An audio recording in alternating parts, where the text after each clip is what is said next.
अजनबी। कभी कभी कोई अजनबी भी कितना अपना हो जाता है कि उसकी कही हुई एक एक बात सारी ज़िंदगी भर के लिए याद रह जाती है और उसकी छुअन एक सिहरन सी जगा जाती है।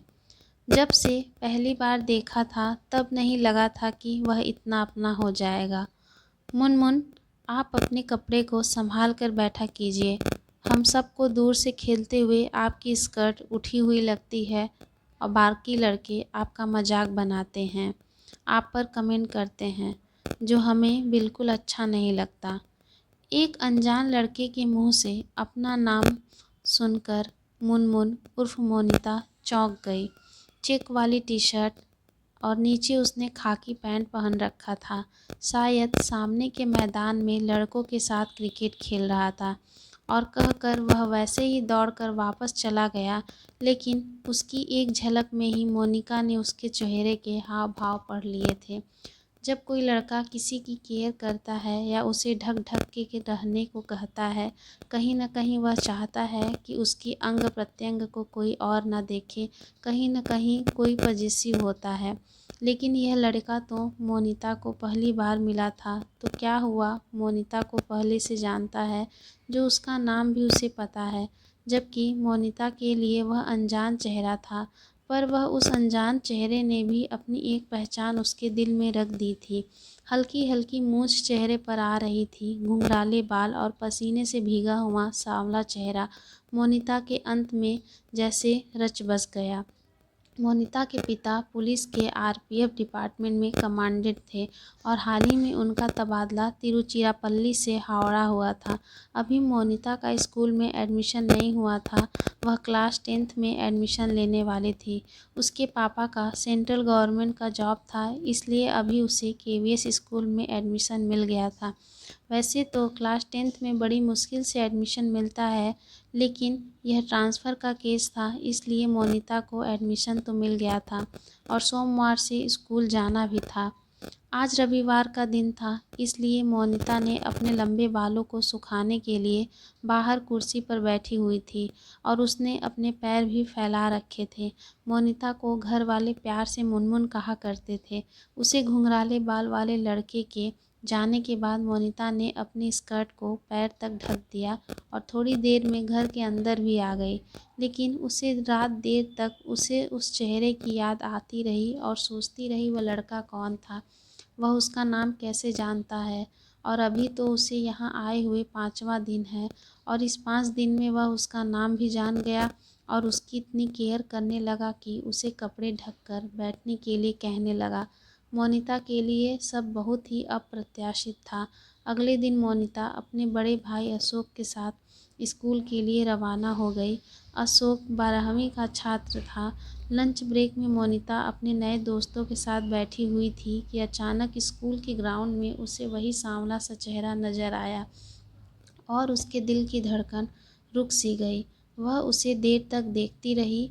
तभी उसकी क्लासमेट ललिता ने उसे कहा, अरे वह तो सुशांत है, इस स्कूल का कैप्टन है और बहुत ही अच्छा क्रिकेट खेलता है। उसे इतनी गौर से मत देख, कोई फ़ायदा नहीं है। वह लड़कियों से दूर भागता है और किसी लड़की से बात ही नहीं करता। लड़कियों से ज़्यादा तो वह शर्माता है। ललिता की बात पर मोनिता को यकीन नहीं आया कि यह लड़का लड़कियों से शर्माता होगा। कल तो बड़े ही अधिकार से उससे बात करके गया है और आँखों में आँखें डालकर अपनी बात कहने की हिम्मत है इसमें, तो यह शर्माता कैसे है भला। पर मोनिता का मन एक और सवाल कर रहा था कि उसे मोनिता के घर का नाम कैसे पता था, उसे मोनिता की इतनी फ़िक्र क्यों थी। मोनिता के छोटे से मासूम से मन में उठते इन सवालों का जवाब भी उसे अगले दिन शाम को मिल गया। मुनमुन, ओ मुन्नी, ज़रा जल्दी से 2 कप चाय बना ला, मेरा नया दोस्त आया है। जब उसके भैया अशोक ने उससे कहा तो उस पर्दे से ज़रा सा झांक कर देखा तो फिर से उसके दिल की धड़कनें तेज हो गई और माय गॉड, यह तो वही लड़का है। और अचानक उसने भैया को कहते सुना, सुशांतो, तू चाय के साथ बिस्किट लेगा क्या। शायद सुशांतो ने हाँ कहा था, क्योंकि भैया ने उसे बिस्किट भी लाने के लिए कह दिया। एक प्लेट में बिस्किट और चाय सजाकर अपना चेहरा थोड़ा ठीक करके जब मोनिता बैठक में पहुंची तो वह सांवला घुंघराले बालों वाला लड़का उसे ही देख रहा था और उन आँखों में उसके लिए इतना प्यार था, इतना ज़्यादा पॉजिटिवनेस था कि मोनिता कुछ पल को उन आँखों में खो सी गई। मोनिता चाय देकर कमरे के अंदर आ गई, जबकि उसका बहुत मन था वह सुशांतों से कुछ बात करे और सुशांतों भी बहुत बेचैन था।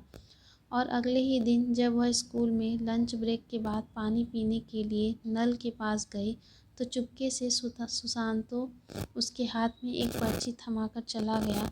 छोटा सा खत, उसमें सिर्फ इतना लिखा था कि मुझे तुम बहुत अच्छी लगती हो, क्या तुम्हें भी मैं अच्छा लगता हूँ। उसके बाद तो खतों का सिलसिला चला। हर दिन लंच ब्रेक के समय वह पानी पीने जाती और दोनों एक दूसरे से खत का आदान प्रदान करते। रात भर वक्त को कई बार पढ़ जाती। कहते हैं इश्क और मुश्क बहुत दिन तक छुपे नहीं रह सकते। सुशांतो और मोनिता का प्यार भी दुनिया की नज़रों में आ ही गया और उड़ती उड़ती खबर जब उसके बड़े भाई अशोक तक पहुंची तो उसका गुस्सा सिर्फ मोनिता पर उतरा।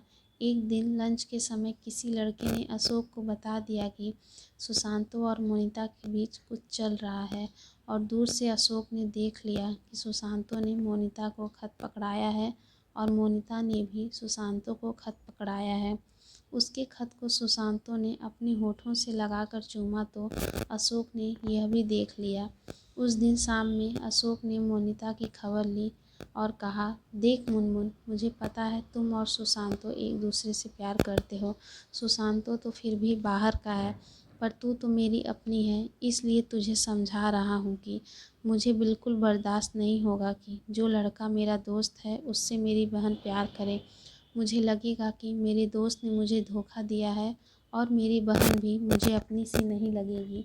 कोई और लड़का होता तो मैं तुझे मना नहीं करता, लेकिन वह मेरा दोस्त है और वह दिन प्रतिदिन हम बहुत गहरे दोस्त बनते जा रहे हैं। ऐसे में अगर तू उसके साथ प्यार करेगी तो मैं ना तो तुम्हें अपना पाऊँगा ना उसे अपना पाऊँगा। तो तू सोच ले, अगर तुझे भाई चाहिए या फिर तुझे सुशांतो चाहिए।